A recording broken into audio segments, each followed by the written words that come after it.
The click of the lock was the loudest sound I had ever heard. It was not a violent noise, just a simple, metallic snick, but it cut through the low rumble of thunder outside and the soft jazz playing from the corner speaker, echoing in the sudden, deafening silence of the room. I stood frozen in the middle of the living room, the half-empty glass of whiskey in my hand trembling just enough to make the ice cubes clink against the crystal. She stood with her back to the door, the small brass knob still held delicately between her fingers, as if it were a fragile piece of fruit. Then she turned, a slow, deliberate smile creeping onto her crimson lips. Her eyes, dark and deep, met mine across the room. In that moment, this house, our house, which had always felt like a sanctuary of gentle light and shared laughter with Clara, suddenly felt small, suffocating. It had become a cage, and Serafina had just turned the key. The air was thick, heavy with the scent of her perfume, something dark and floral, like night-blooming jasmine and the electric charge of the approaching storm. For 2 days, her presence had been a low hum of temptation beneath the surface of my normal life. Now, that hum had become a roar. Clara's smiling face flashed in my mind, pure and trusting, from a photo on the mantelpiece. She was hundreds of miles away, sitting by her mother's bedside, trusting me to take care of our home, our life. And her sister, Serafina, was here, supposedly seeking refuge from a broken water pipe in her apartment, a convenient excuse that now seemed laughably thin. She had brought with her a quiet chaos, a seductive energy that chipped away at my devotion with every lingering glance, every accidental brush of her hand against mine. Tonight, the storm she had been brewing had finally arrived. "Just making sure we're safe," she murmured, her voice a low, smoky whisper that seemed to vibrate in my very bones. But I knew, as I looked into her dark, knowing eyes, that the storm wasn't outside anymore. It was here, in this room, and I was standing in the very center of it. The most terrifying part was, a secret, shameful part of me didn't want to escape. I wanted to be consumed. It all began 2 days earlier, on a Tuesday afternoon, so humid you could feel the air sticking to your skin before the rain had even decided to fall. The house was quiet, too quiet. Ever since I dropped Clara at the airport for her sudden trip home, the silence had settled in like a permanent guest. I missed her, of course. I missed the sound of her humming in the kitchen, the scent of her shampoo on the pillows, the easy rhythm of our life together. I was working from my home office, trying to focus on a new branding project, but the silence was a constant distraction, amplifying my loneliness. The steady, gentle love I shared with Clara was the bedrock of my world, and with her gone, I felt a subtle, unsettling drift. That's when my phone buzzed, vibrating against the polished wood of my desk. I glanced at the screen, expecting a text from Clara. Instead, the name Serafina glowed in crisp, white letters. My brow furrowed. I hadn't spoken to Clara's older sister in months. Our interactions were usually limited to pleasant, if slightly distant, hellos at family gatherings and holidays. I answered, trying to sound casual. "Sarah? Hey, what's up?" Her voice came through the line, and it immediately struck me how different it was from Clara's blank. Where Clara's voice was bright and melodic, Serafina's was lower, with a smoky, almost husky quality to it, like aged whiskey. "Julian, I am so sorry to bother you. I know you're probably busy." She sounded genuinely distressed, a little breathless. "It's my apartment." A pipe burst in the unit above me. "It's a total disaster. Water everywhere. The landlord is putting me up in a hotel, but they said it could be days, maybe a week." She paused, and I could hear the faint sound of chaos in the background. I feel so stupid asking, especially with Clara away, but is there any chance I could crash on your couch for just a night or two, until I can figure things out? I'd be completely out of your way. My first instinct was a wave of hesitation. This was our space, mine and Clara's, a sanctuary. The idea of introducing another person into it, especially now, felt like a disruption. But my second thought, a much stronger one, was of Clara. What would she want me to do? Her sister was in trouble. Leaving her stranded was unthinkable. "Don't be silly, of course," I said, the words of a good boyfriend coming automatically. "The guest room is all yours, for as long as you need. A sigh of palpable relief whispered through the phone. "Julian, you're a lifesaver. I owe you big time. I can be there in an hour." An hour later, the doorbell rang. I took a deep breath, preparing myself to play the role of gracious host. But when I opened the door, the woman standing on my doorstep was not the person I held in my memory. The Serafina I remembered from family barbecues was a vague impression of dark hair, stylish clothes, and a reserved smile. This, however, was a vision. The humid air had made her ink-black hair fall in soft, damp waves that cascaded over her bare shoulders, framing a face that was sharper, more defined than Clara's. She had high cheekbones, a strong jawline, and a mouth that seemed to be permanently set in a thoughtful, almost mournful pout. She was wearing a simple, thin white sundress, the kind of thing Clara might wear, but on Serafina it was different. The fabric clung to her in the damp air, hinting at the long, lean figure beneath, at the gentle swell of her breasts, and the elegant curve of her hips. But her eyes were the most arresting feature. They were not Clara's soft sky blue, but a mesmerizing, stormy gray, fringed with thick, dark lashes. They seemed to hold a flicker of something ancient, something knowing, and for a moment, they made me feel completely transparent, as if she could see right through my polite smile to the sudden, unexpected jolt of attraction that had just shot through me. "Hi," she said, her voice even smokier in person. "Thanks again for this, Julian. You really didn't have to." I must have stood there for a second too long, because a small, curious smile played on her lips. I quickly snapped out of it, my face flushing with a heat that had nothing to do with the weather. "It's no problem at all. Come in, come in." I took her bag from her, a single small suitcase that felt surprisingly light. As she stepped over the threshold, it was as if the entire atmosphere of the house shifted. She brought the scent of the impending rain in with her, but also her own perfume, that intoxicating jasmine scent that immediately began to weave itself into the familiar smell of clean laundry and Clara's vanilla candles. It was an invasion, albeit a beautiful one. I led her down the hall to the guest room, the one we kept pristine for visiting parents. "Here you go. Bathroom is just across the hall. Make yourself at home, seriously." She placed her purse on the neatly made bed and turned, her gray eyes scanning the room. They settled on a small framed photo on the nightstand, a picture of Clara and me laughing on a beach last summer. She picked it up, her slender fingers tracing the edge of the frame. "You two look so happy," she said softly, her gaze still on the photo. I couldn't tell if it was a simple observation or if there was something else behind it, a touch of melancholy, maybe even envy. "Yeah," I managed to say, my throat suddenly dry. "We are." She placed the photo back down, her movements graceful and deliberate. "Well, I should let you get back to work. I'm just going to take a quick shower, wash the day off." I nodded, perhaps a bit too quickly, and backed out of the room, closing the door gently behind me. I walked back to my office and sat down, but the design specs on my screen looked like a foreign language. My mind was blank. All I could hear was the faint sound of the shower starting in the bathroom down the hall. All I could see was the image of her standing on the porch, her dark hair clinging to her neck, her gray eyes holding mine. I told myself I was just being a good host, a good boyfriend, that this strange nervous energy buzzing under my skin was just the result of a disrupted routine, of the loneliness of the past few days. I was just trying to do the right thing for Clara. But as the afternoon light began to fade, and the house filled with the quiet sounds of another person existing within its walls, a deeper, more honest feeling began to surface from the pit of my stomach. It wasn't just anxiety. It was a dangerous, thrilling current of curiosity, a low thrum of anticipation for what the night, and the days to follow, might bring. The quiet house was no longer empty. It was charged with her presence, and I was already in trouble. She emerged from the guest room about an hour later, and the transformation was startling.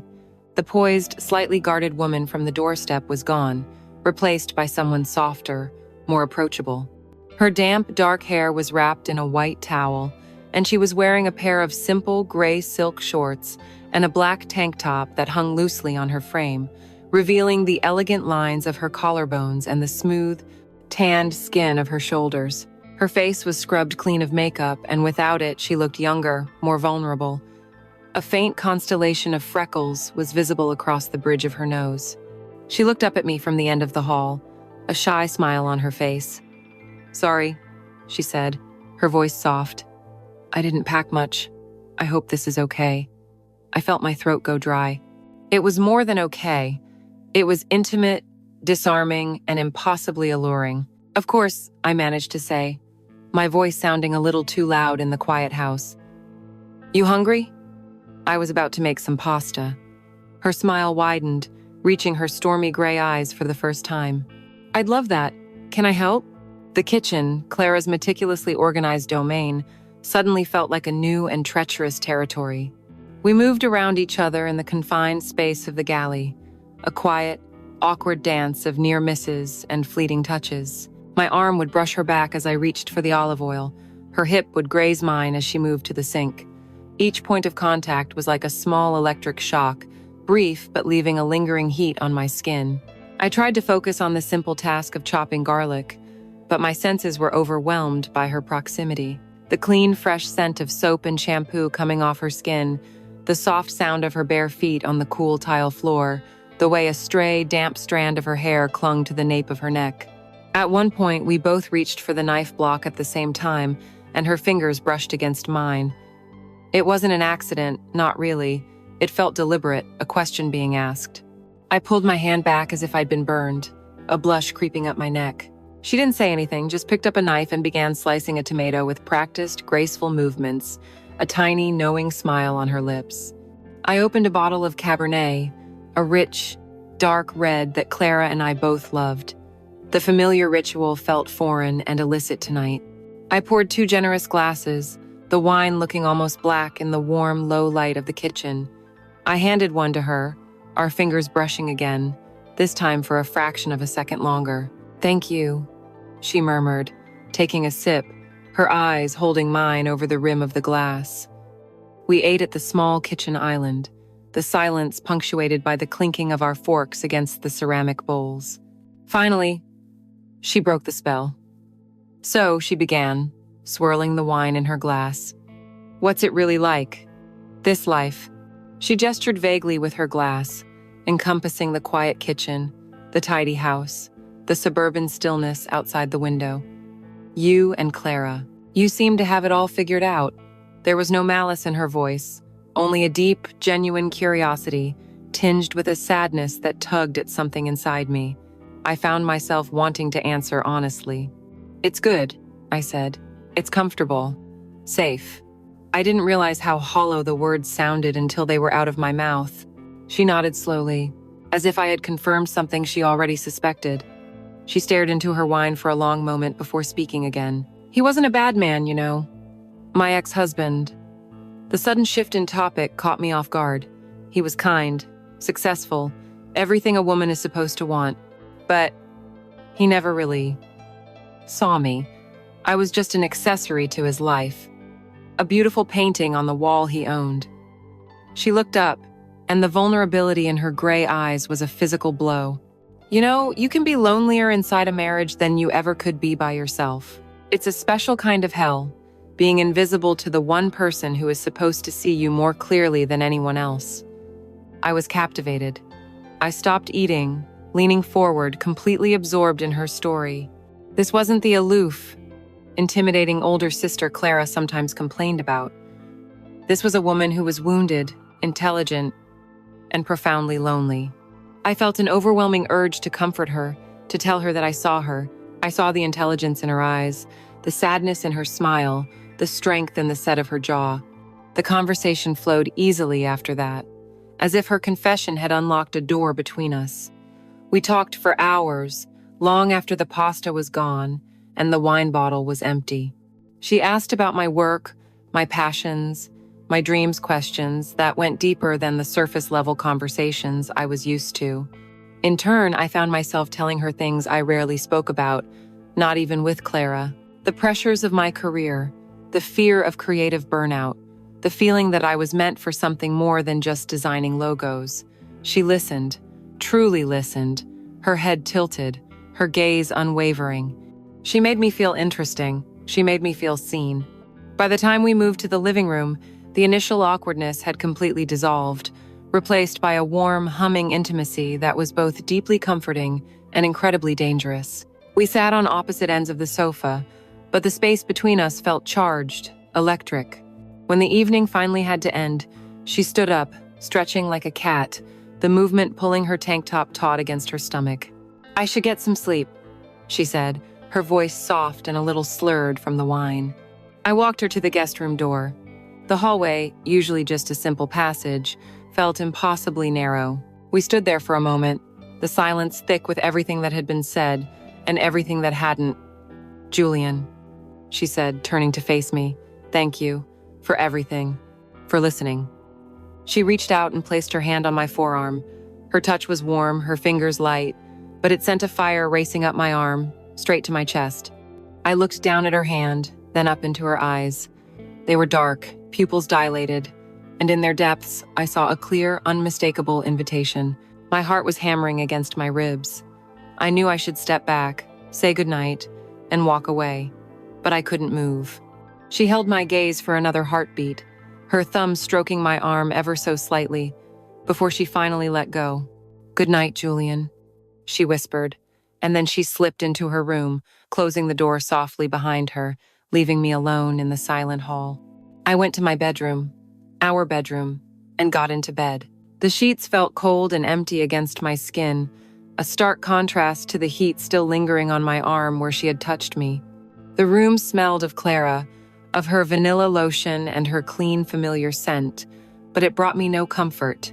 It only amplified my guilt. I lay there in the dark, staring at the ceiling, my mind on fire. I replayed the entire evening, every look, every word, every accidental touch. Clara's face was in my mind, but it was hazy, indistinct, like a faded photograph. Serafina's was sharp, vivid. Her gray eyes, her sad smile, the sound of her voice saying my name. A war was raging inside me, between loyalty and desire, between guilt and a thrilling, terrifying excitement. I could hear the faint creak of the floorboards as she moved around in her room, and my imagination ran wild. That night, lying alone in the bed I shared with the woman I loved, I didn't just feel lonely. For the first time, I felt a treacherous, exhilarating thrill at her absence. A fragile boundary had been tested, and I knew, with a certainty that both shamed and excited me, that it had already begun to break. I woke up before my alarm, my body buzzing with a nervous energy, the ghost of yesterday's wine and conversation clinging to me like a fever. I lay in bed for a long time, the scent of Clara on the pillow beside me a silent, damning accusation. Guilt was a physical weight on my chest. I had crossed a line, a small one, perhaps just a line of conversation and a lingering touch, but I knew, with a sickening certainty, that I had turned down a path I shouldn't have. I resolved, in the harsh light of morning, to put some distance between us. I would be polite, a gracious host, but I would be distant. I would rebuild the walls she had so effortlessly dismantled. I went to the kitchen, seeking the familiar comfort of the coffee-making ritual, hoping for a few moments of solitude to fortify my resolve. But she was already there, and my resolve crumbled into dust. She was standing at the counter, her back to me, pouring herself a glass of water. She was dressed in a pair of high-waisted, charcoal gray yoga pants and a matching sports bra. That was it. My mind went completely blank. The fabric hugged every curve of her long legs and the perfect heart shape of her backside. Her waist was impossibly small, and the muscles in her back were beautifully defined as she reached up to open a cabinet. It was an outfit that was both perfectly innocent and devastatingly provocative. She hadn't seen me yet, and for a long moment, I just stood there in the doorway, my heart hammering, a voyeur in my own home. I took in the sight of her, the way she moved with an unconscious, feline grace. This was not just a body, it was a statement of intent. When she finally turned, holding the glass of water, and saw me, she smiled. It was a lazy, confident smile. "Morning," she said, her voice still husky with sleep. "I hope you don't mind. I found these in the guest room closet. I always travel with workout clothes. My carefully constructed walls didn't stand a chance." "Of course not," I said, my voice sounding strained. "Make yourself at home." The phrase felt like a mockery. She was at home, more at home than I was at that moment. The day unfolded in a haze of escalating tension. We tried to maintain a semblance of normalcy. I pretended to work in my office. She pretended to read on the sofa. But the house was too small, the air too thick.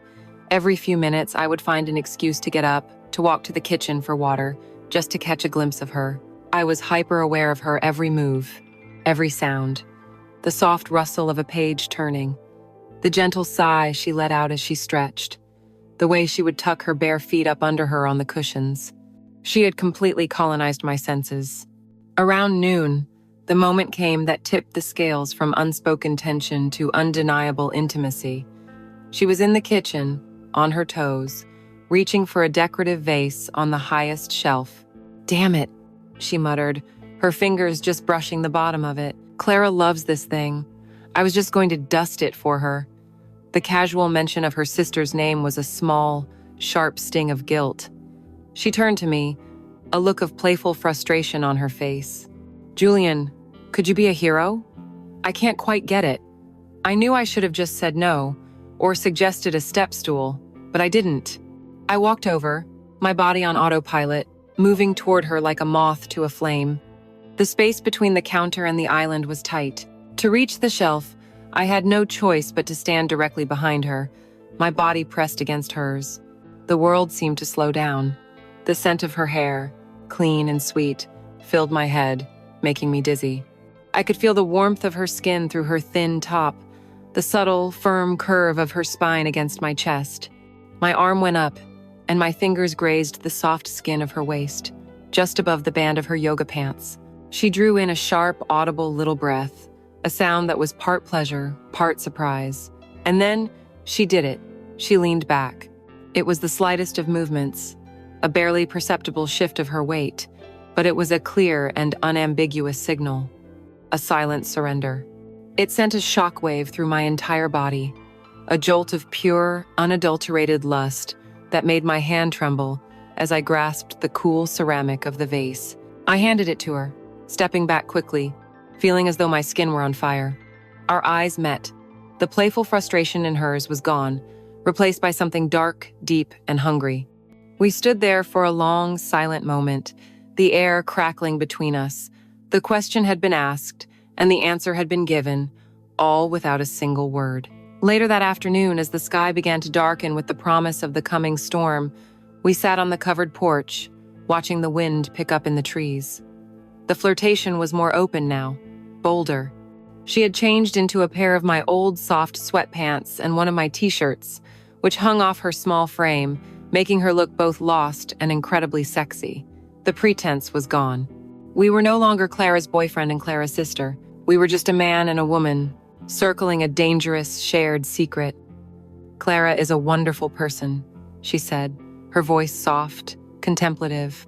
"She's like sunshine, all light and warmth." She paused, turning her intense gray eyes on me. "But is she enough for you? Does she challenge you? Does she understand that restless part of you I see in your eyes? The part that's dreaming of something more than just this." Her words were a surgical strike, expertly aimed at the deepest, most insecure part of my soul. I tried to defend my life, my love. Clara is everything I could ever want.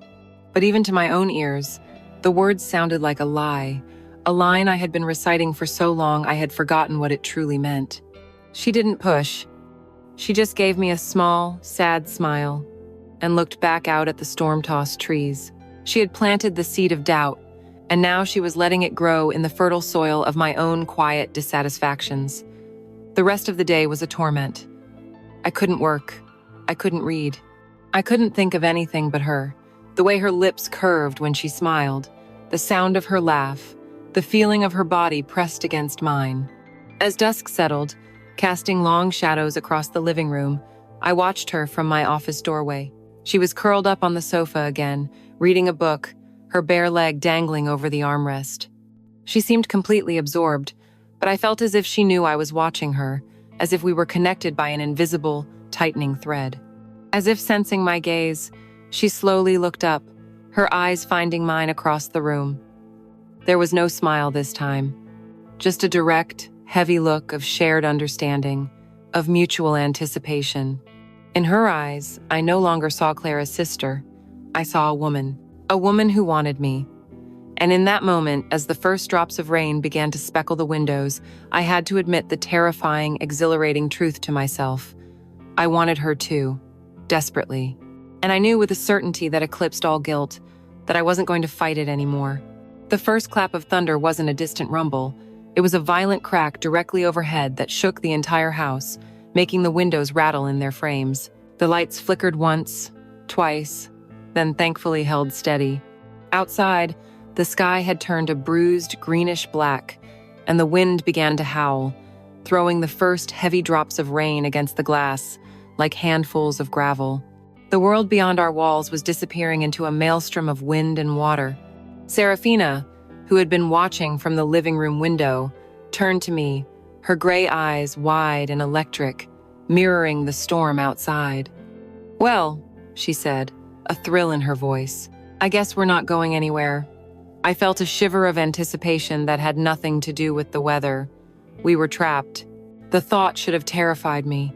Instead, it sent a jolt of illicit excitement through my veins. "We should probably find some candles," she suggested, her voice practical, but her eyes were dancing with something else entirely. "Just in case." It was a sensible idea, a task that gave us a shared purpose, a reason to move through the house together. We went to the hall closet, the one packed with old coats and miscellaneous household items. It was dark inside, and we fumbled for the light switch. As I reached for it, my hand brushed against hers in the darkness. She didn't pull away. Her fingers were cool, and they lingered against mine for a heartbeat too long. I finally found the string and pulled it.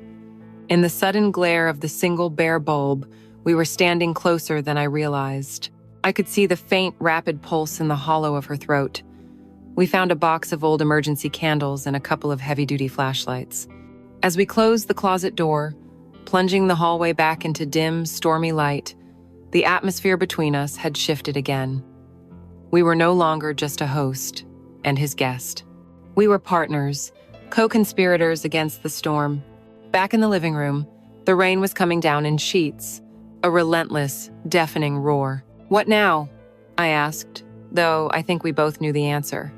"Movie?" she asked, already sinking into the corner of the large sofa, something to distract us from the apocalypse outside. I scrolled through the streaming services, my mind a blank. What do you watch with your girlfriend's sister on the night you know you're going to betray everything you hold dear? I settled on an old black and white romantic thriller, something atmospheric and moody, hoping the shadows on the screen would help conceal the turmoil on my face.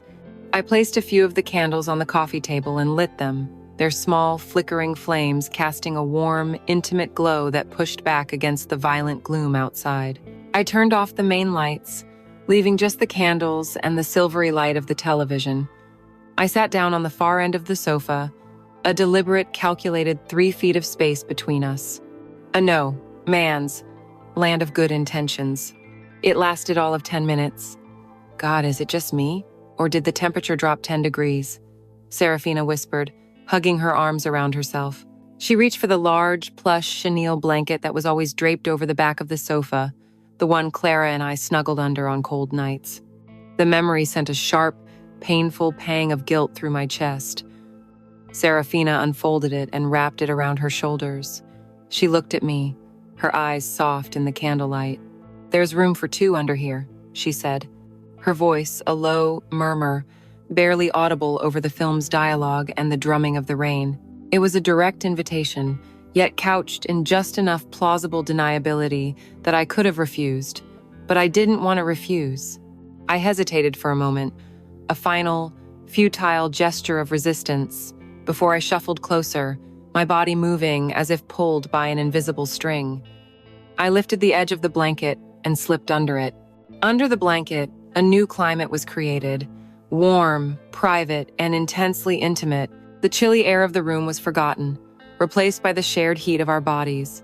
Our legs, from hip to ankle, were now pressed together. I was intensely aware of every single point of contact, of the soft fabric of her sweatpants against the rougher texture of my jeans. The film played on, a story of forbidden love and dangerous secrets unfolding on the screen. But the real drama was here, on this couch, under this blanket. About an hour into the movie, During a tense, quiet scene, she shifted. Her head, which had been resting against a cushion, slowly, deliberately, came to rest on my shoulder. It was the simplest gesture, but it felt like the final move in a game I had already lost. The weight of her head was both a comfort and an agony. Her hair, smelling of rain and jasmine, tickled my cheek.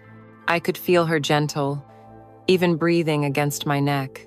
Every rational thought, every image of Clara, every ounce of guilt I had been clinging to, it all dissolved in that moment. The battle was over. In the face of this overwhelming sensory assault, the warmth of her body, the scent of her hair, the sound of the storm raging outside, creating our own private island, my defenses simply ceased to exist. My arm, which had been pinned awkwardly between us, moved on its own accord. I lifted it and wrapped it around her shoulders, pulling her closer, tucking her head more securely against me. She let out a soft, contented sigh and snuggled deeper, her hand coming to rest on my chest, her fingers curling slightly into the fabric of my shirt. It felt right. In that moment, in that storm, with this woman tucked against my side, it felt more right than anything had in a very long time. We sat like that as the movie reached its dramatic conclusion, but I didn't see a single frame. My entire universe had shrunk to the space we occupied on that couch. The final credits rolled, the music swelled, and then the screen went dark, reflecting our two silhouettes huddled together in the flickering candlelight. Neither of us moved. The silence in the room was profound, broken only by the storm and the sound of our own breathing. Slowly, she lifted her head from my shoulder and turned to face me. Her face was inches from mine, her lips slightly parted, her stormy eyes searching mine in the gloom. The world outside was gone. The future was gone. Clara was gone. There was only the sound of the rain, the scent of her skin, and the reflection of a single flickering flame in her wide, dark eyes. Just as I leaned in, the lights, which had been struggling all night, gave a final buzzing shudder and died completely. The sudden, absolute darkness was a shock, leaving only the one candle on the coffee table to fight against it.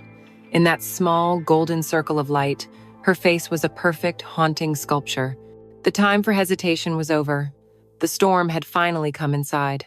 The darkness was absolute, a sudden, heavy blanket thrown over the world, smothering the television's silvery light. For a moment, the only thing that registered was the violent roaring of the storm outside and the frantic, rabbit-quick beating of my own heart. And then my eyes adjusted, and I saw her. In the tiny, flickering universe created by that one candle on the coffee table, she was the only thing that existed. Her face was a landscape of shifting light and shadow, her eyes vast and dark, her lips parted as if she had just exhaled a secret. The air between us was so thick, so charged, I felt I could have reached out and grabbed a fistful of it. We were suspended in that moment. Two people on the edge of a cliff, the world having fallen away beneath us. I don't know who moved first. Maybe it was her, leaning forward that final, impossible inch. Maybe it was me, finally surrendering to the gravitational pull that had been tugging at me for 2 days.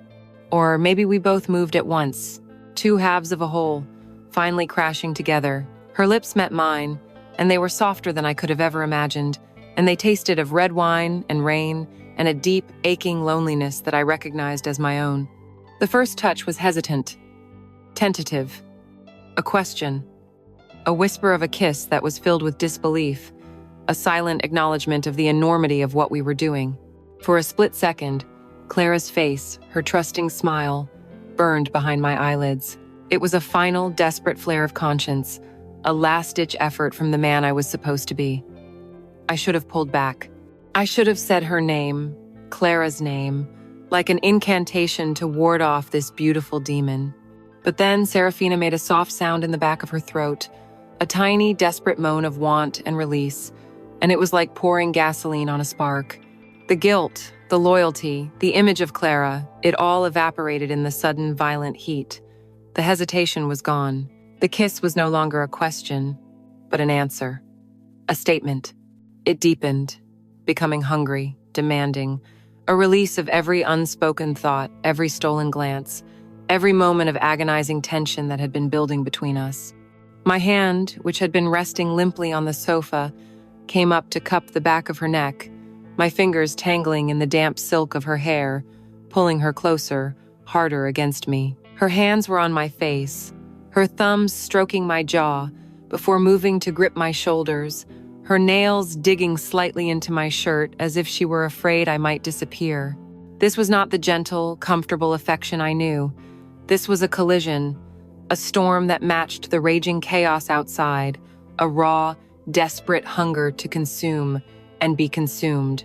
The soft chenille blanket, our last flimsy barrier, slid unnoticed to the floor. We broke apart, both of us, breathless, chests heaving.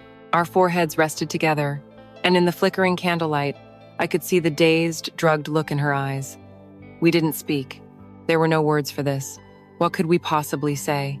We had just set fire to my world, and all we could do was stare at each other in the beautiful, terrifying glow. Then, she pulled away. A sudden, cold panic seized me. Regret? Had it been a mistake? But the look on her face was not one of regret. It was one of cool, calculated determination. She stood up, her body a graceful, dark silhouette against the dancing flame. Without a word, she turned and walked, not to her room, but toward the front door. I watched, my heart frozen, my mind unable to process what she was doing. I heard the faint scrape of metal, and then the sound I would hear in my nightmares and my fantasies for years to come. The solid, final, definitive click of the deadbolt sliding into place. She wasn't just locking the door against the storm, she was locking us in, locking the world out, locking Clara out. It was a declaration, a sacrament. It meant that what happened next was not an accident, not a fleeting moment of weakness. It was a choice. This space, for this night, belonged only to us and the sin we were about to embrace. She turned from the door, and the look on her face as she walked back toward me sent a shiver down my spine that was equal parts fear and desire. All the vulnerability, all the sadness from the night before was gone. In its place was a raw, unapologetic hunger that made the air feel thin, hard to breathe. The hunt was over. She didn't sit back down beside me. She came straight to me, her knees pressing into the sofa cushions on either side of my hips, and she lowered herself into my lap, straddling me, claiming me. There was no hesitation this time, from either of us. She leaned down and her mouth captured mine again, a deep, consuming kiss that tasted of triumph. My hands slid from her back, down to her waist, gripping her hips through the soft cotton of my t-shirt she was wearing, pulling her hard against me. I could feel the heat of her body, the frantic beating of her heart against my own. I was lost, completely and utterly lost. Her fingers were at the buttons of my shirt, pulling at them with an urgency that thrilled me. My own hands moved with a will of their own, sliding up under the hem of her shirt, my thumbs finding the bare, warm skin of her back. The candle on the table guttered, casting our struggling, writhing shadows against the wall, making them look like one monstrous, beautiful creature. The boundary had been crossed. Now it was time to burn the whole map. The kiss was no longer enough. It was a prelude, a promise for which our bodies ached to demand fulfillment. My hands, clumsy with a desperate, frantic need, slid from her back and fumbled with the hem of the t-shirt she was wearing my t-shirt. I pulled it over her head in one swift motion, casting it aside into the darkness. In the wild, dancing light of the single candle, she was revealed, and she was breathtaking. My breath hitched in my throat. She wore nothing underneath. Her breasts were full and pale in the golden light, the nipples tight and dark in the cool air of the room, looking like ripe berries on fresh cream. Shadows pooled in the hollow of her throat and in the delicate space below her ribs, accentuating the impossibly small circumference of her waist before her hips flared out in a perfect, womanly curve. She was a masterpiece of light and shadow, and for a moment, all I could do was stare, committing every detail to a memory I knew would be both a treasure and a torment. My own clothes felt like a cage. She must have sensed it, because her hands, sure and steady, went to the buttons of my shirt, pulling them open with an urgency that sent fire across my skin. A button popped loose, skittering across the hardwood floor, the tiny sound swallowed by a deafening clap of thunder. We worked at each other's remaining clothes with a frantic, greedy haste, until there was nothing left between us but the hot, heavy air and years of unspoken curiosity. I lifted her, her body impossibly light, and she wrapped her legs around my waist, her mouth finding mine again in a kiss that was all teeth and tongue and desperation. We tumbled from the sofa, landing on the thick, soft rug in a tangle of limbs, the fall doing nothing to break our embrace. The storm outside raged, a wild symphony for the chaos we were creating within these four walls. I was on top of her, looking down at the woman who had undone me so completely in just 2 days. Her hair was a dark halo around her head. Her eyes were closed, her lips swollen and red from my kisses. Then her eyes fluttered open, locking with mine. I saw fear there, but also a fierce, unwavering desire that mirrored my own. "Julian," she whispered, her voice barely audible over the rain. It wasn't a protest, it was a surrender, a final, whispered permission. I entered her slowly, and the feeling was one of both transgression and homecoming, of finding a place I never knew I was searching for. A soft cry escaped her lips, a sound of pain and pleasure so intertwined it was impossible to separate them. For a moment we were still, our bodies adjusting to this new, profound intimacy, our hearts beating a frantic, matching rhythm against each other's chests. Then, we began to move. It was a slow, deliberate rhythm at first, a rediscovery of a language our bodies already seemed to know. The sounds began, soft and hesitant, little gasps from her, low groans from me. Our ragged breaths, the soft slap of skin on skin, became a new percussion that joined the relentless drumming of the rain against the windows. As I moved deeper, she arched her back, her fingers digging into my shoulders. "Oh God, Julian," she breathed, the words half sob, half prayer. "Right there, don't stop." Her plea was my command. I quickened the pace, my movements becoming more primal, more demanding. The last vestiges of the man who loved Clara, the good, loyal man, were being burned away in this fire, and a new, more selfish creature was rising from the ashes. I lowered my head, my mouth intent on exploring every inch of her, but she stiffened, her hands flying to my hair. "Number Julian." "Don't," she whispered, her voice thick with a strange mixture of shame and desperate yearning. "Please." I ignored her. I was beyond listening to protests, real or feigned. I was driven by a need to worship, to possess, to consume.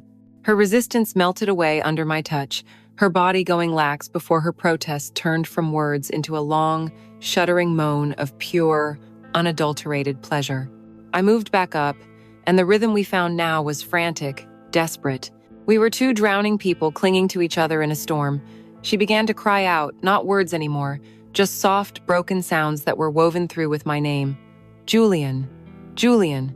The sound of it on her lips, cried out in ecstasy, was the most addictive sound I had ever heard. "Harder," she begged, her head thrashing from side to side on the rug. "Please." "Deeper, Julian. Deeper." I could feel her body coiling, tightening around me like a beautiful, perfect spring. Her back arched off the floor, her breath catching in her throat as a tremor ran through her. "Julian!" she screamed, a sharp, piercing cry as she came apart beneath me, her inner muscles clenching around me in waves of ecstatic release. Her climax was the final push, the wave that carried me over the edge. With a final, desperate thrust, I followed her into oblivion, emptying myself into her, my own groan of release lost in the roar of the thunder. For a few perfect, terrible seconds, there was no guilt, no Clara, no tomorrow. There was only this. Only her. Only us. We collapsed onto the rug, our bodies slick with sweat, our limbs tangled together, my weight still heavy on top of her. The storm outside, as if its purpose had been served, began to subside, its violent roar softening to a steady, gentle rain. The single candle on the coffee table had burned low, its flame guttering, casting long, distorted shadows that danced on the walls around us. The silence that descended was heavier than the thunder had ever been. It was the absolute, deafening silence of a line being crossed, of a world being irrevocably, permanently changed. I rolled off her, pulling her into my side, her head resting on my chest. I could feel her heartbeat, still a frantic flutter, gradually slowing to match my own. I stroked her damp hair, my mind a complete and utter blank. The first, cold tendrils of what we had just done began to creep into the edges of the warm, sensual haze. But for now, just for this one moment, I pushed them away. I closed my eyes, held her tighter, and listened to the sound of the rain, pretending we were the only two people left in the world. The first thing I became aware of was the light. It wasn't the soft, forgiving glow of the candle from the night before. It was the sharp, unforgiving light of morning, slicing through the gaps in the blinds, illuminating every particle of dust in the air. It was an accusatory light, a sterile, clinical light that seemed to strip away all the shadows and secrets of the night, leaving only the cold, hard evidence of what we had done. My head throbbed with a dull ache, and my body was sore in places I didn't know could be sore. I was on the floor. The thick fibers of the living room rug were pressed against my cheek. For a blissful, idiotic second, I couldn't remember why. And then, it all came rushing back in a sickening tidal wave of memory. The storm, the darkness, the kiss, the click of the lock. Her. I pushed myself up slowly, my movements stiff, my gaze swept across the room, and I felt a fresh wave of nausea. It was the scene of a crime. A half-empty bottle of Cabernet lay on its side, a dark red stain seeping into the pale rug like a pool of blood. 2 glasses, one with a smear of her red lipstick on the rim, sat on the floor beside the burned-down nub of the candle. My shirt, with its missing button, was crumpled in a heap by the sofa. Her t-shirt, my t-shirt, lay beside it. The entire room smelled of stale wine, sex, and regret. I turned my head, and there she was, Serafina. She was still asleep, curled on her side, having somehow claimed the plush chenille blanket in the night. The harsh morning light was soft on her, catching in the dark waves of her hair, tracing the delicate curve of her cheekbone. Her dark lashes rested against her pale skin, and her lips were slightly parted, a soft, even breath escaping them. She looked impossibly beautiful, impossibly innocent. She looked like an angel, a fallen one, resting in the ruins she had created. The sight of her, so peaceful amidst the wreckage, didn't bring me comfort. It amplified my guilt 1,000 times over. And then, Clara's name slammed into my mind, not as a hazy memory, but as a visceral, physical blow. It felt as though someone had punched me in the stomach, knocking all the air from my lungs. Clara, sweet, loving, trusting Clara, hundreds of miles away, worrying about her mother, believing in me. A cold, heavy stone of shame settled deep in my gut. I felt filthy, contaminated. I looked at my own hands, the hands that had touched Serafina with such desperate passion, and they seemed alien to me, the hands of a monster. I had to get away. I had to wash it off. I carefully, silently, detangled myself from the edge of the blanket, my heart pounding with the irrational fear that she would wake up and look at me. I crept out of the room like a thief, my bare feet silent on the cold hardwood floor, and locked myself in the bathroom. I stood under the shower, the water as hot as I could stand it, scrubbing at my skin until it was red and raw. I was trying to wash her off me. Her scent, the lingering feel of her skin against mine, the phantom taste of her on my lips, but it was useless. The water sluiced over my body, hot and punishing, but it couldn't reach the filth I felt on the inside. When I emerged, wrapped in a towel, my resolve was set. This was a mistake. A terrible, catastrophic mistake brought on by loneliness, wine, and a storm. It could never happen again. We would not speak of it. She would leave in a day or two, and I would spend the rest of my life trying to forget it, trying to earn back the trust I had already, in secret, so completely shattered. When I walked back into the living room, my hair still dripping, she was awake. She was sitting up on the sofa, the blanket wrapped tightly around her, covering her completely. She had her knees drawn up to her chest, and she looked small and fragile. Our eyes met for a fraction of a second, and in that moment, an entire library of unspoken words passed between us. Shame, confusion, regret, and a flicker of the same fire from the night before that we both tried, and failed, to extinguish. We both looked away at the same time. The silence was a living thing, a thick, suffocating presence in the room. It was louder than the thunder had ever been. "Coffee?" I asked, my voice a rough, unfamiliar croak. "Please," she whispered, her voice barely audible. The simple domestic act of making coffee was an exercise in excruciating awkwardness. We moved around the kitchen, a careful, choreographed dance of avoidance, our bodies magnets repelling each other. If I was at the counter, she was at the fridge. If she was at the sink, I was at the pantry. We were terrified to touch, terrified that even the slightest physical contact would reignite the fire and drag us both back down into hell. After I handed her a mug, my fingers carefully avoiding hers, the silence became unbearable again. I started to clean, to erase the evidence. I picked up the wine glasses, rinsing them with obsessive focus. She understood immediately. She began folding the blanket, her movements precise and robotic. We were two criminals, meticulously, silently, cleaning the scene of our crime, trying to pretend that if the evidence was gone, the sin itself would disappear. She was the one who finally broke. "Julian," she said, her back still to me. "About last night, I froze, my hand gripping the edge of the sink." "Don't," I said, the word coming out sharper than I intended. She turned, her gray eyes clouded and unreadable. "It was the storm," she said, her voice flat. "We drank too much wine. It was crazy." It didn't mean anything. Her words were meant to be a comfort, an absolution. She was giving me an easy way out, a script to follow. It was a mistake. It meant nothing. But hearing her say it, hearing her reduce the intense, world-altering passion of the night before to a drunken, meaningless fuck, felt like a slap in the face. It felt cheap. It felt like a lie. But it was a lie I desperately needed to believe. I just nodded, unable to speak, and turned back to the sink. That's when my phone rang. The cheerful, upbeat ringtone I had assigned to Clara sounded obscene in the funereal silence of the kitchen. My blood ran cold. I saw her name on the screen, and a jolt of pure panic shot through me. I had to answer. Not answering would be worse. I hit the green button, my hand shaking. "Hey, you," I said, trying to force a casual morning brightness into my voice. "Hey, sleepyhead," her voice chirped, pure sunshine coming through the phone. "Did I wake you?" The sound of her voice, so full of love and trust, was a physical torture. No, just making coffee," I said, walking into my office for the illusion of privacy, though I knew Serafina could hear every word. "Oh, good! I have great news. Mom is doing so much better.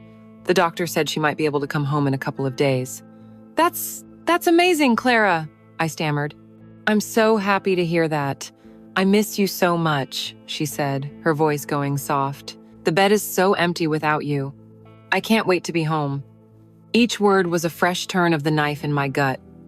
"Yeah," I said, my voice barely a whisper. "Me too." I looked up and saw Serafina standing in the living room, watching me, her expression a blank mask. "Are you okay, sweetie?" Clara asked. "You sound kind of weird." "Just tired," I lied. "Didn't sleep well. The storm was pretty loud." "Oh, poor baby. Well, I'll let you go. I love you." "You too," I said, and hung up before I could say anything else to betray myself. I leaned against the wall, the phone feeling like a lead weight in my hand. The lie had begun. It was real now. I had to carry it. I walked back into the living room. The evidence of the night was gone.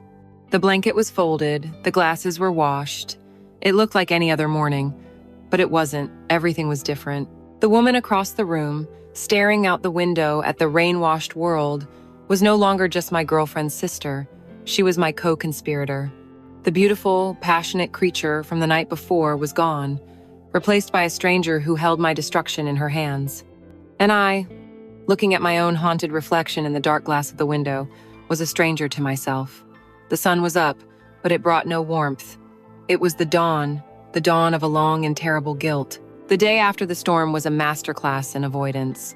We were two ghosts haunting the same house, moving through rooms with a preternatural awareness of the other's location, ensuring our paths never crossed. If she was in the living room, I was in my office. If I went to the kitchen for a glass of water, I would listen for the sound of her footsteps, waiting for the all clear before I dared to enter. The silence was our only companion, a thick, suffocating blanket of unspoken guilt and shame. We had scrubbed the physical evidence of our sin away, but its stain was on the very air we breathed. We ate separately, lonely meals of toast and leftovers, the grand passion of the night before reduced to this pathetic, silent truce.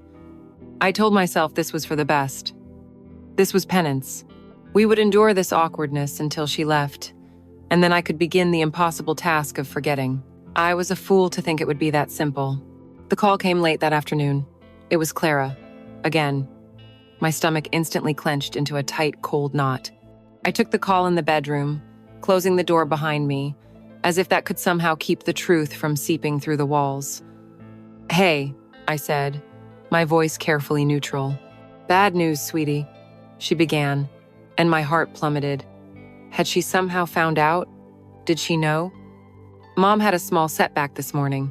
Just a little fever, but the doctors want to be cautious. They want to keep her for observation for at least another 2 or 3 days. She sighed, a sound of pure exhaustion and disappointment. "I'm so sorry, Julian. I know you must be so sick of being on your own." I felt a dizzying, sickening wave of relief wash over me, so potent it almost buckled my knees. Relief. I was relieved that the woman I loved was not coming home. The thought was so monstrous, so vile, that I had to sit down on the edge of the bed. It was immediately followed by the cold dread of a prolonged sentence. 3 more days. 3 more days trapped in this house with her.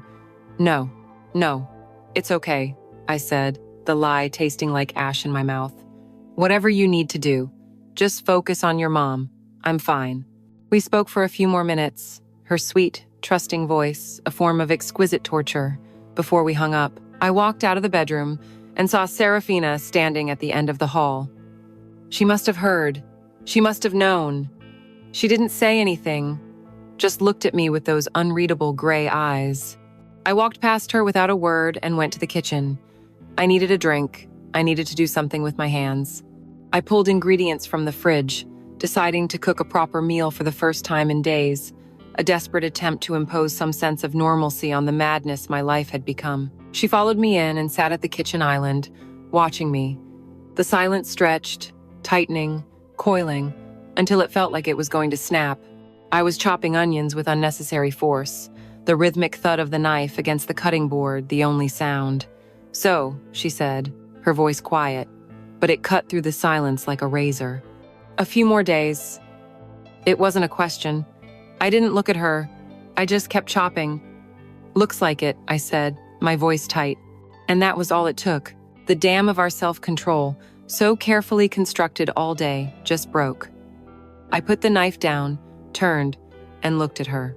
The memory of the other night, the taste of her, the feel of her, the sound of her crying out my name, it all came flooding back. She must have seen it in my eyes, because her expression softened, the mask of indifference falling away to reveal the same hunger I felt. I didn't walk to her. I stalked. I rounded the kitchen island in 3 long strides, pulled her from the stool, and crushed my mouth to hers. This kiss was nothing like the first one. There was no hesitation, no tenderness.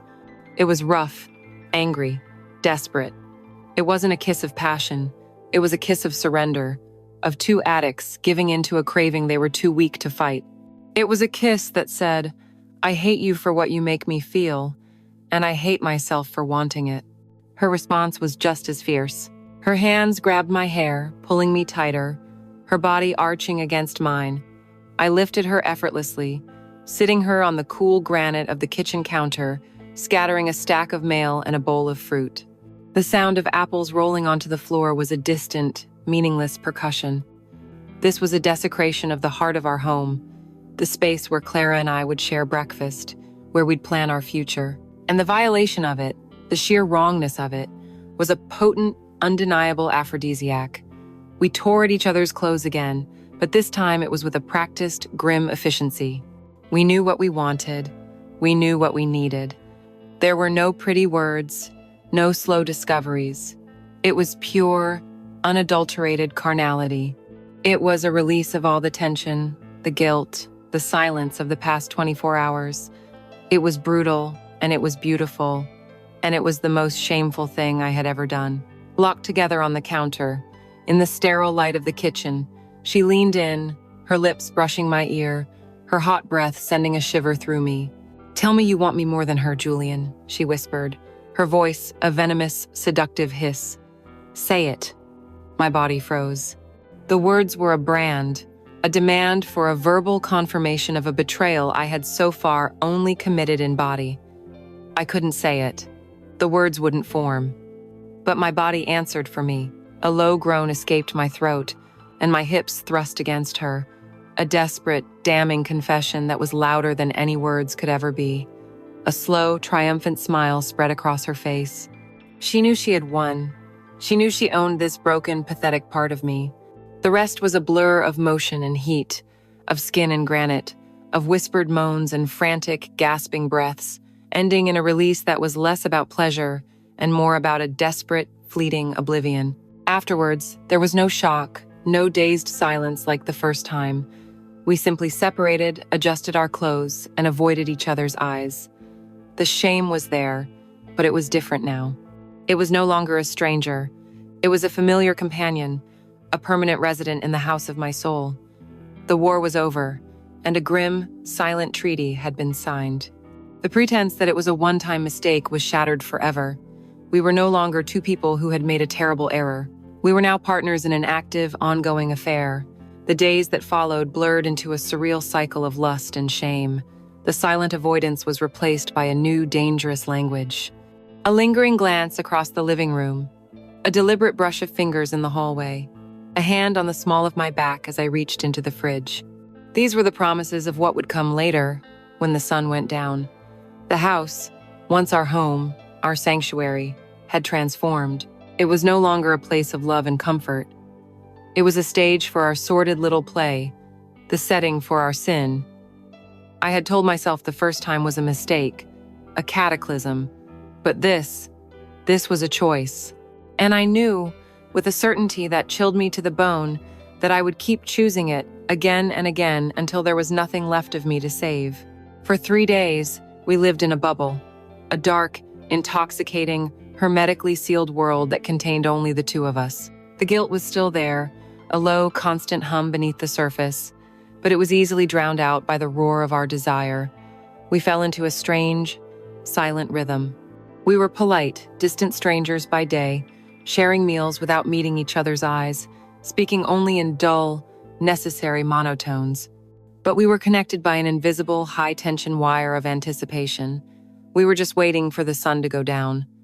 The nights were a different story. The nights were a fever. We would find each other in the darkness, our bodies speaking the language our mouths refused to. We made love with a desperate, compulsive energy in almost every room of the house, as if trying to claim and conquer the territory that rightfully belonged to Clara. On the cool tiles of the bathroom floor, against the rain-streaked glass of the living room window, in the guest room bed that felt doubly illicit, each time was a fresh betrayal, a new layer of sin, and each time, it felt less like a choice and more like a vital, biological need. We never spoke of the future. We never spoke of Clara. We never spoke of what we were doing. We simply existed in this frantic, physical present, and for 3 days, it was enough. The bubble burst on Friday morning. I was in my office, trying to force myself to look at a design project that now seemed trivial and meaningless, when my phone rang. It was Clara. By now, I had learned to compartmentalize, to erect a wall in my mind when I spoke to her. I answered, my voice a practiced imitation of the loving boyfriend I was supposed to be. "Hey, you." Her voice, however, was different. It wasn't tired or stressed. It was bubbling, ecstatic. "Julian, guess what? You are not going to believe this. I'm coming home." I felt the blood drain from my face. "That's great," I said, my voice thin. "When? Sunday?"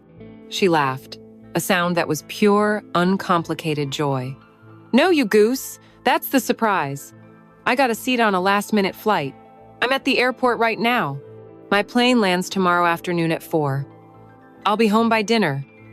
The phone felt slippery in my hand, suddenly slick with a cold sweat. The walls of my office seemed to be closing in, the air becoming thick and unbreathable. Tomorrow. Not in a few days. Tomorrow. The word was a death sentence. The fever broke instantly, replaced by an ice-cold, paralyzing panic. "I can't wait to see you," she chirped. "I've missed you so much." "Can't wait," I echoed, the lie so heavy on my tongue it nearly choked me. I hung up the phone and sat there, my heart hammering against my ribs like a trapped bird. The game was over. I walked out of the office on unsteady legs. Serafina was in the kitchen, leaning against the counter, calmly sipping a mug of coffee. She looked up as I entered, and she knew. She saw it on my face instantly. The party was over. "Clara?" she asked, her voice impossibly, maddeningly calm. I nodded, unable to speak. "She's coming home," I finally managed to say, the words feeling like stones in my mouth. Tomorrow afternoon, I expected to see a reflection of my own panic in her eyes. I expected shock, fear, some shared sense of impending doom. Instead, she just nodded slowly, her gaze drifting towards the window. She took another thoughtful sip of her coffee. "Well," she said, a small, sad, almost wistful smile on her lips. "It was fun while it lasted." Fun. For her this week, this cataclysm that had shattered my soul and detonated my life had been fun. Her detachment was a physical blow, more shocking than any scream or tear could have been. In that moment, I felt utterly, completely alone. The finality of it all descended upon us. This was our last day, our last night. The knowledge didn't bring relief. It brought a new, sharper, more painful kind of desperation. I looked at her, standing there so cool and collected, and an agonizing sense of loss washed over me. I went to her, my movements stiff, and pulled her into my arms. She melted against me, her body pliant and warm. We didn't kiss. We just held each other, two partners in crime on the eve of their judgment. Then, I took her by the hand and led her, in silence, down the hall. Not to the guest room, not to the living room floor. I led her to my bedroom, to Clara's bedroom, to our bed. Crossing that final threshold was the ultimate transgression, the one I knew I could never, ever come back from. Our final time together was different. It wasn't frantic or hungry like before. It was achingly slow, tender, almost sorrowful. It was a desperate attempt to memorize each other, to burn the feeling of this one last moment into our skin. We made love with the afternoon sun streaming through the blinds, painting stripes of light and shadow across our bodies. It was an act of profound sadness. Every touch was a farewell. Every kiss was a goodbye. It was a funeral for the dark, beautiful thing we had created. I looked down at her face, her eyes closed, a single tear tracing a path from the corner of her eye into her hairline, and I didn't know if it was a tear of sadness or pleasure. I realized I didn't know her at all. Afterwards, the spell was broken for good. The reality of Clara's imminent return was a crushing weight. We got dressed in a grim silence. The act, which had been our only form of communication, was over, and there was nothing left to say. Then began the grim, meticulous task of erasing her from my life. I stripped the sheets from our bed, the scent of her and me already mingling with the ghost of Clara's perfume. The combination was sickening. She went to the guest room and stripped that bed too. We gathered every towel in the house, every piece of fabric she might have touched, and I threw them in the washing machine, adding extra detergent as if I could bleach the memory away. She moved through the house with a quiet efficiency, collecting her few possessions, a toothbrush, a tube of lipstick, a paperback novel. She was a ghost, methodically erasing any proof she had ever been here. An hour later, she was standing by the front door, her small suitcase in her hand. She looked just as she had when she arrived, a stylish, beautiful stranger. "So, the story," she said, her voice cool and all business, the voice of a CEO outlining a strategy. My apartment was fixed faster than expected. "I left this morning, a little after you spoke to Clara. I wanted to give you two some space before she gets home. You were a perfect gentleman and a gracious host. We barely saw each other. Understood?" I just nodded, numb. She reached out and placed a cool hand on my cheek. "Take care of her, Julian," she whispered, And the cruelty of it, the sheer, breathtaking irony, almost made me laugh. She gave me one last, unreadable look. A look that held no love, no regret, just a kind of detached pity. And then she was gone. I locked the door behind her and leaned my forehead against the cool wood. The house was clean, sterile. There was no trace of her. But it wasn't empty. It was filled with her ghost. Every room held a memory. Every surface held the ghost of her touch. The clock was ticking. I had 20 hours to figure out how to lie to the woman I loved. 20 hours to put the pieces of my shattered self back together into the shape of a man she would recognize. And I had no idea where to even begin. The 20 hours before Claire's return were the longest of my life. I paced the house like a caged animal, cleaning things that were already clean, rearranging furniture only to move it back again. I was a man possessed, trying to exorcise the ghost of Serafina through frantic, meaningless activity. I opened windows, letting the cool breeze in, hoping it would carry away the last lingering traces of her perfume. I vacuumed the living room rug, punishing the fibers where we had lain. I scrubbed the kitchen counter until my knuckles were raw, but it was no use. Her presence was burned into the memory of the house, and into mine. By the time I left for the airport, I was a wreck. My nerves stretched so taut, I felt they might snap. I had practiced my smile in the mirror. It looked like a grimace. The moment I saw her emerge from the gate, my charade began. There she was, Clara. She was sunshine in the doorway of my dark, ruined world. Her face was tired, but it lit up when she saw me. That pure, uncomplicated smile that I used to think could save me from anything. I realized now that nothing could save me from myself. She dropped her bags and ran to me, throwing her arms around my neck. "I missed you so much," she cried into my shoulder. I hugged her back, my arms feeling like lead weights. The embrace felt like a lie. Her familiar, comforting scent of lavender and vanilla was there, but my senses, corrupted and defiled, immediately tried to find the phantom notes of Serafina's dark jasmine underneath. I kissed her, and the taste of her lips, once my favorite taste in the world, was now just a reminder of the other lips I had kissed in this very house. I was an actor playing the role of the man I used to be, and I knew I was failing miserably. Back home, the torture intensified. "Oh, it's so good to be home," she sighed, dropping her purse on the kitchen island, the very spot where I had betrayed her just days before. My stomach lurched. I watched her, my heart pounding with a paranoid dread, as she moved through the rooms. I saw her glance at the vase on the high shelf, the one Serafina and I had used as a pretense for our first intimate touch.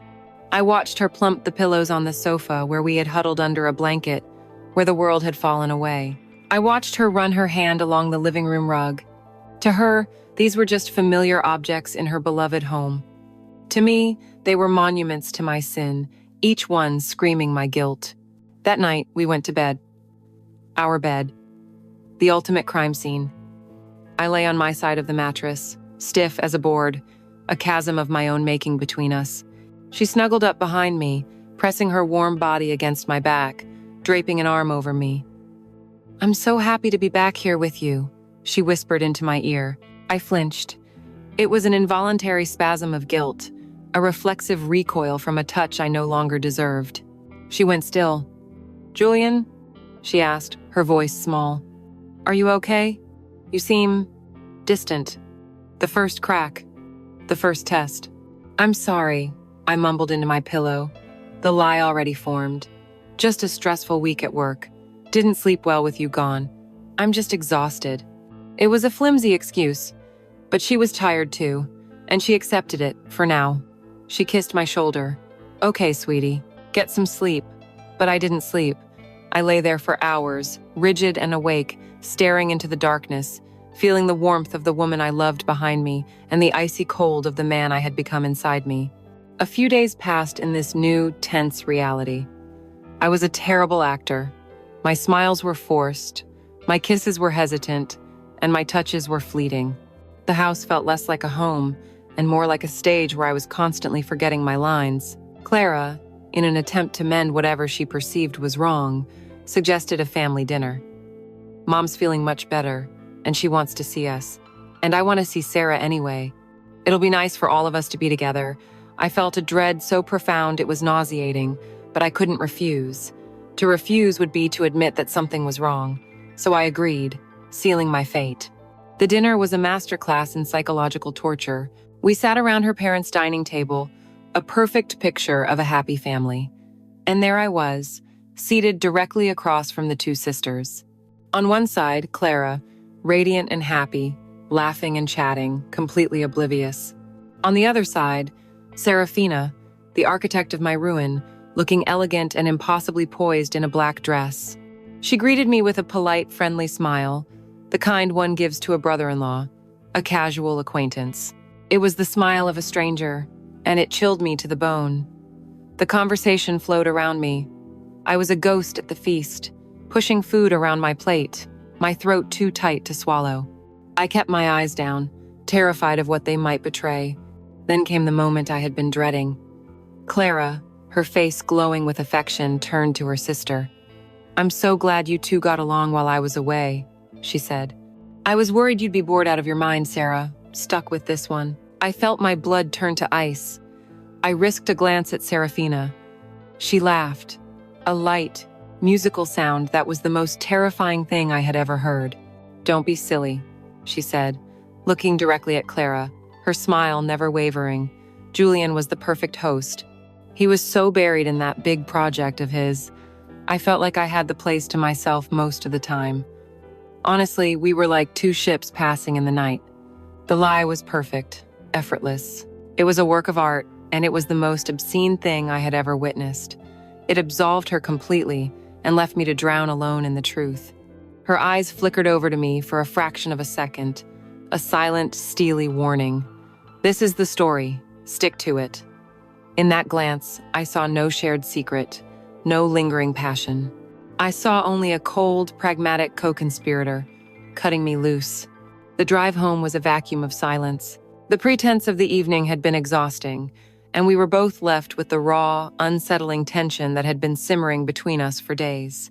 Clara stared out the passenger window, her reflection a ghostly image against the passing streetlights. "You were quiet tonight," she finally said, her voice flat. "Just tired," I replied. The lie now my only refuge. "Long week." She didn't respond. She just kept looking out the window. When we got home, she went straight to the bedroom.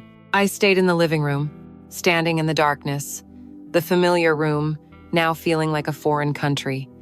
I looked at the sofa, the rug, the kitchen counter, visible through the doorway. I was a prisoner in a museum of my own sins. The foundation of my life, the bedrock of my relationship with Clara, had been fractured. Not by the affair itself, but by the lie that was now required to sustain it. I looked at the empty space beside me on the couch, the space that I had so carelessly, so completely violated. And I knew, with a certainty that felt like the end of the world, that I could never fix it. The lie wasn't just a thing I was telling, it was the thing I had become. The weeks that followed Clara's return were a slow, agonizing unraveling. The fracture in our relationship, at first a hairline crack that only I could see, began to widen, splitting apart the very foundation of our life together. The lie was a poison, and it contaminated everything. I couldn't touch her without feeling the memory of Serafina's skin under my hands. I couldn't kiss her without tasting my own deceit. I couldn't look her in the eye without seeing the reflection of a man I despised. I became a ghost in our home, my silence a constant, heavy presence that was far crueler than any argument. She tried, at first, she tried to reach me, to break through the wall of glass I had built around myself. She would ask me what was wrong, her blue eyes filled with a desperate, loving concern that only tightened the knot of guilt in my stomach. And I would feed her the same hollow lies. Stress, work, fatigue. Eventually, she stopped asking. The space between us and our bed grew wider, an icy, empty expanse. We were two strangers living in a museum of a life we once shared. I knew it couldn't last. The lie was a cancer, and it was killing us both, slowly and painfully. The only mercy I had left to give her was a swift end. I chose a Sunday evening. The light outside was fading, painting the sky in soft, melancholy shades of purple and gray. We were in the living room, the site of my first betrayal, surrounded by the ghosts of what I had done. She was reading a book, the silence comfortable for her, a torture for me. "Clara," I said, my voice sounding like it belonged to someone else. "We need to talk." She looked up, her expression open, unsuspecting, and then I destroyed her. I did it not with a bang, but with the quiet, cowardly poison of cliches. "This isn't working anymore," I said, the words feeling like shards of glass in my mouth. "I can't be the person you need me to be. I'm lost, and I'm dragging you down with me." Her confusion was the first wave of pain. "What are you talking about, Julian? If something's wrong, we can fix it. We can fix anything." Then came the tears, hot and silent at first, then racking, heartbreaking sobs as the reality of my words settled in. "What did I do?" she begged, her voice breaking. "Just tell me what I did wrong. I can change. I can be better." That was the moment of my true damnation. Watching her blame herself for my sin, I wanted to scream the truth. I wanted to confess everything, to tell her about her sister, about the storm, about the lock on the door. I wanted to give her a reason to hate me, a clean wound to heal from, but I couldn't. Telling her the truth would not only destroy her image of me, but it would shatter her relationship with her own sister forever. My silence, my final, cruelest betrayal, was the only thing I could do to protect her from that deeper, more corrosive pain.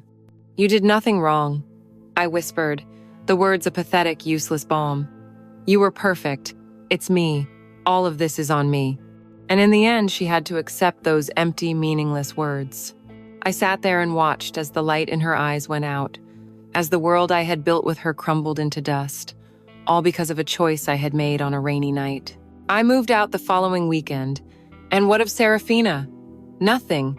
I never saw her again. I never spoke to her again. I heard much later, through a mutual acquaintance before they too excised me from their life, that she had moved to the West Coast. For her, I was just a chapter, a diversion, a game played on a stormy night. She was the lightning, and I was the tree that was foolish enough to stand in the open field. The lightning flashes and moves on. The tree, split down the middle and scarred by the fire, remains. My life now is a quiet one. I live alone in a small apartment downtown that overlooks the city. It is neat, and it is orderly, and it is profoundly empty. I lost everything. I lost Clara, the only woman I have ever truly loved. I lost our friends, who rightfully saw me as the villain in a story they never fully understood. And in the process, I lost myself. I lost the version of me that was capable of simple happiness, of clean, uncomplicated love. Sometimes, when a storm rolls in over the city, I stand at my window and watch the lightning tear across the sky, and I am right back there. The memories ambush me in the quiet moments. The scent of jasmine on a stranger passing on the street, the taste of a full-bodied Cabernet at a lonely dinner, and the sounds. Any small metallic click, a briefcase latch, a car door, a key turning in a lock can send a jolt of ice through my veins, transporting me back to that living room, to the moment the world was locked out and my fate was sealed in. I lost the love of my life for a week of passion with a woman whose heart I never knew and whose face I can now barely recall. And the question that haunts my sleepless nights, the question that I know will follow me to my grave, is not, was it worth it? The answer to that is a resounding, soul-shattering no. The real question, the one I am too cowardly to truly answer, is this. If I could go back to that night, to that moment, with the thunder shaking the windows and her eyes asking the question in the candlelight, would I be strong enough to turn and walk away? Or would I still listen, with that same treacherous, exhilarating thrill, for the sound of the lock clicking shut?